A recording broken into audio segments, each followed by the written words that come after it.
Hello, everyone. We are Group J, and we're doing a presentation on Langston Hughes. My name is Logan Luparella. Hey everyone, my name is Tucker Philbeck. My name's Noah Kahlbau. And I am Aidan Tate. Hey, we're excited to present about Langston Hughes and all of his influential work that is so important to our culture. Yeah, his poetry has made quite an impact just on American culture and addressing different issues within American society. So we're excited to unpack that a little bit. Yeah, and so today we're going to zoom in a little bit on two of his most influential poems. We're going to be looking at I-2 and Theme for English B. So Langston Hughes was born into an African American culture and an African American family in Joplin, Missouri in 1901. So he was born into, as I said, this African American culture in a context of America that was not yet 50 years removed from the Civil War. So Hughes was plunged into racial oppression at a very, very early age. In fact, his parents divorced because his father, James Hughes, left the United States to move to Mexico purely because he was trying to escape the racism that was present all around them. And yet, as a grandson of two former abolitionist leaders, Hughes was not keen on lying down and accepting his lot. So Hughes spent his early years traveling to places like Europe and Africa, and he just wanted to kind of explore the world and see what was out there. And so this really influenced his early writing, and he wrote in high school and then into his college years. And he eventually would graduate from Lincoln University in 1929, and he found himself like right off the bat just fully immersed in these interracial uh, social movements and in the fight for his equality and racial equality for all African Americans. And so he found himself primarily in the context of the Harlem Renaissance. And this was a social movement that took place in Harlem, New York in the late 1920s and into the 1930s. And it was really just a reaction against the power of white supremacy in the American South. It was really easy for African Americans to be pushed, ostracized. Slavery had been outlawed, but they were still treated as less than. And so, in reaction to this, African Americans largely migrated to bigger cities in the North and Midwest, like New York, Harlem in New York, to make a living for themselves. And so as they gathered together, so too did the artists and activists and academics of African American culture. And as a result of this, America saw an explosion in the expression of African American culture and pride through literature and art and things like this. Um, and and as they did, Harlem was primarily it was a massive hotspot for this cultural moment. And so as we look into his writing more specifically, um, it, his writing, such as I2 or Theme for English B, it was written before Things Fall Apart or the Heart of after the Heart of Darkness. But Hughes' works, it really agreed with both of them. We can find his writing kind of in the middle, and it pulled out some themes from both of these. His work agreed with these other writers and poets around him who sought to really accurately depict and capture the lives of African Americans. Just as in Conrad's case, it was just not African Americans but Nigerians. Um, but Hughes really sought to capture the life as it really was, in contrast to some people who thought he should make them look better or more presentable. He wanted to be accurate and true to real life, and so like Chinua Achebe would do in Things Fall Apart, Hughes got down into the metaphorical trenches with those he wrote about, and that was his whole childhood. So he was in a good position to do that. Um, and it was in this vein that Hughes penned some of his most impactful poems, like the ones we're talking about today. Yeah, so in the midst of all of this kind of historical tension, all of this segregation in the mid 20s, Hughes pens I too. I2. I'm gonna be taking a closer look at I2. So it's a short poem. I'm just gonna read it really quick. I too sing America. I am the darker brother. They send me to eat in the kitchen when company comes, but I laugh and eat well and grow strong. Tomorrow I'll be at the table when company comes. Nobody'll dare say to me, eat in the kitchen then. Besides, they'll see how beautiful I am and be ashamed. I too am America. So this poem, it's really incredible the way that Hughes is able to capture the heart cry of someone who has been unlawfully and unjustly pushed to the side of the equation. It really reminds me of Proverbs 13:12, which talks about a hope deferred makes the heart sick. And so in so many ways, in the context of historical slavery, hope has been deferred. And you can kind of hear this sick heart cry of someone who is like, I demanding justice. And so this poem is the cry of a brother who's been deferred. It's the cry of a sick heart, and yet the poem works this cry into this blend, this mesh of identity, equality, and hope. So again, Langston is writing in American context, battling segregation, learning what it's like to move away from this slave mindset to view people equally and to figure out what does it look like for our society to move forward with this huge change. This culture is fighting against Jim Crow laws, prejudices. There's just so much eating at the heart of society, and Hughes knows this firsthand. So when we're looking at identity, equality, and hope in this poem, it really was just rubber meeting the road of what's going on in the day. This poem specifically talks about and shows identity by revealing that the darker brother is a brother who laughs, eats, and is beautiful. It's not a brother that's different from his lighter counterpart. It's simply a darker brother. And so this really is kind of reminiscent of Chinua Achebe's Things Fall Apart, because if you think about what Achebe's emphasizing, he's not emphasizing that African culture is better than another culture. He's saying, no, we're not saying we're better. We're just saying we're equal too. Give us a seat at the table as well. And so you see in Things Fall Apart, the Igbo people are dancing and laughing. They're working at all these festivals, and there's joy and there's sadness, and that's just such a picture of humanity as a whole, light or dark. And so this poem, moving on from identity, though, it bumps up even to equality. It shows that the darker brother, again, deserves a seat at the table. It emphasizes the reality that things have started to change. He's saying, I'll have a seat at the table, like, then I will have a seat at the table. You will be ashamed of the way you've treated me.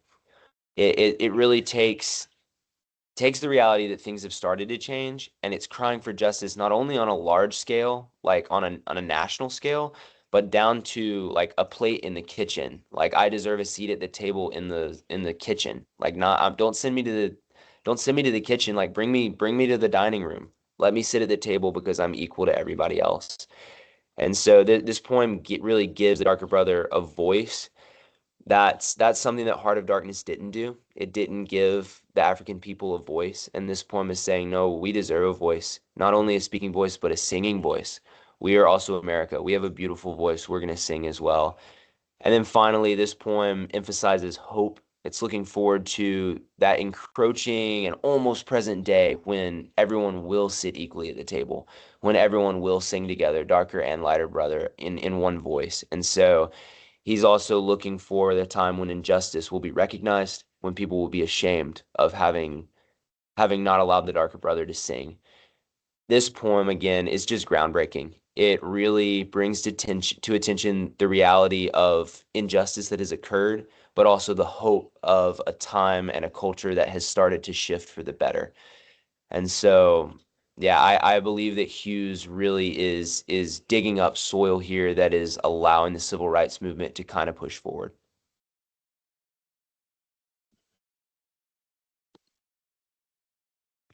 Yeah, and before Hughes wrote I2, he wrote Theme for English B. Langston was 47 years old when he wrote this poem, Theme for English B, but it's written from the point of view of a 22-year-old Hughes as a college student. He's sitting in an English class, and he's the only black student in the class. And his assignment is to write a paper that is quote unquote true to himself. And so this assignment of this paper that he's given to write that's supposed to be true to himself, it makes him wrestle and ask questions about his race and his identity and his belonging in that particular culture, which was, it was a very hard time to be one of our, like Noah used the word, one of our darker brothers. Lots of segregation, and it was a very difficult time. And so he began to wrestle with these questions about who he really was. And this is the conclusion that he came to. He says white people and black people are not separate. Instead, they are what he describes as part of each other. Hughes claims in the poem that it's not easy to know what is true for you or for me. Since the page is supposed to be true to him, Hughes asks a very complex question. He says, will my page be colored that I write? And this is his answer. He says, race is obviously, or this is what we get from the poem. This is not his words specifically, but this is what he implies. Race is obviously important to his identity, but it doesn't actually define him the same way that his habits and his passions and his hobbies did. The things that make him him, they have no relation to his skin color. He also notes the connection that he feels with his professor. He claims that even though his professor is white, that they are connected, and he uses the term, we learn from each other. In this view, the things that, in the way that he sees it, the way that Hughes sees it, the thing that defines a relationship is not the color of one's skin or a person's race, but the deeper connection that comes from being human.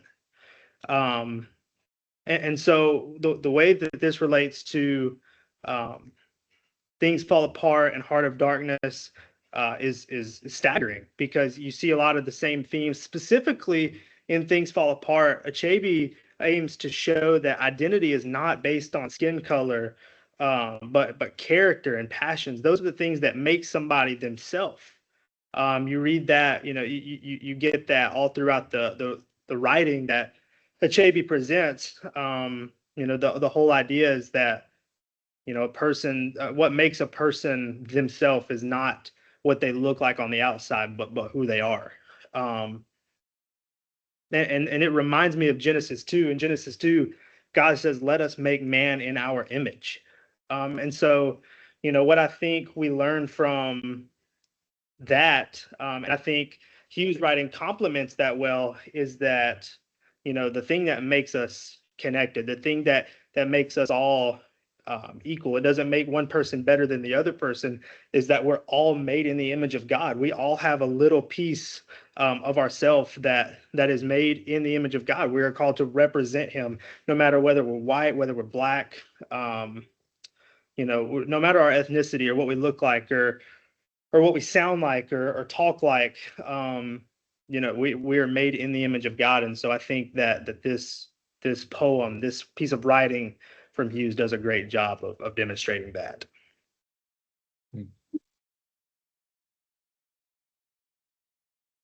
So moving a little bit to look at what was his significance in world literature? Why does he play a role? There's many reasons. I think the first reason is because Langston Hughes, he gave a voice to the voiceless. He speaks of injustice, identity, and hope. And he really, again, gives a voice to the people at the time, because in the 20s, all the way up until the 40s and 50s, African Americans in America weren't necessarily honored with the way they were viewed. And Hughes puts a voice to that by speaking out of lived experience. I think you see that both in I2 and Theme for English B.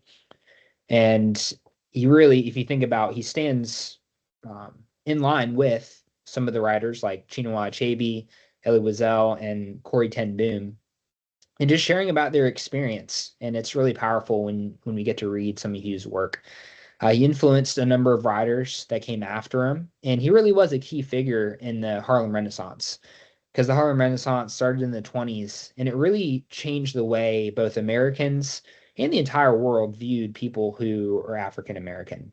And again, the power of his writing is he's writing about his shared experience. And a few, we've kind of hit on this a little bit, but what I think is so interesting, if you read Hughes' work, he's giving a voice to the voiceless. If you were to read Heart of Darkness, Joseph Conrad does not give a voice to the people of Nigeria. And that's why we do view it as a racist and just a bad depiction of Nigeria. But Hughes, he gives a voice to some of these issues. And I think that's really powerful. So as Christians, how do we view Hughes' work? I think the first thing is we see Hughes talk a lot about racism and injustice. And we know as Christians that it's the problems that we see. Sin is the root cause. Some of the fruits of it are racism and injustice. We know that sin, it distorts the imago Dei. God tells us that he's made us one race, the human race, but we have different ethnicities. And Hughes highlights that by describing things from an African American perspective. And while Hughes does have limited commentary on things of faith, I think, it does express hope for restoration. There's a line in there where he says, "Tomorrow I'll be at the table." And it's hopeful that things will change in the future. And as Christians, we can take all these things and we can really look at Jesus and how justice and hope is found in him. And that when he died on the cross and rose again, it changes everything for us, including how we live in society amongst one another. So I think it's interesting. Hughes maybe doesn't connect all the dots, but he does really highlight the problem of sin. And as Christians, we can read it and know that there is hope because of what Christ has done. And lastly, I just wanted to close. When I think about Hughes' work, a Bible verse came to mind, Galatians 3:28, which I want to read. Paul, he's writing just about the implications of us being new creations in Christ. He says, "There's neither Jew nor Greek, there's neither slave nor free, there's no male and female, for you're all one in Christ."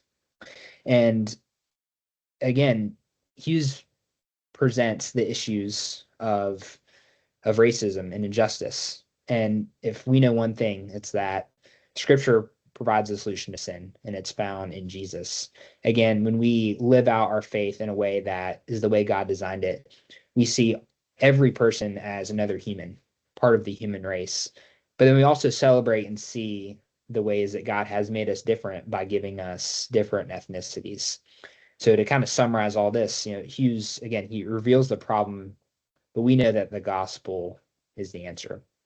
So we really enjoyed studying Hughes' work to get to see some of these things, and we would encourage anyone to read his work just to gain a new perspective on what things might have been like if one was an African American living in America anytime between the 20s and 30s, 40s, and even 50s.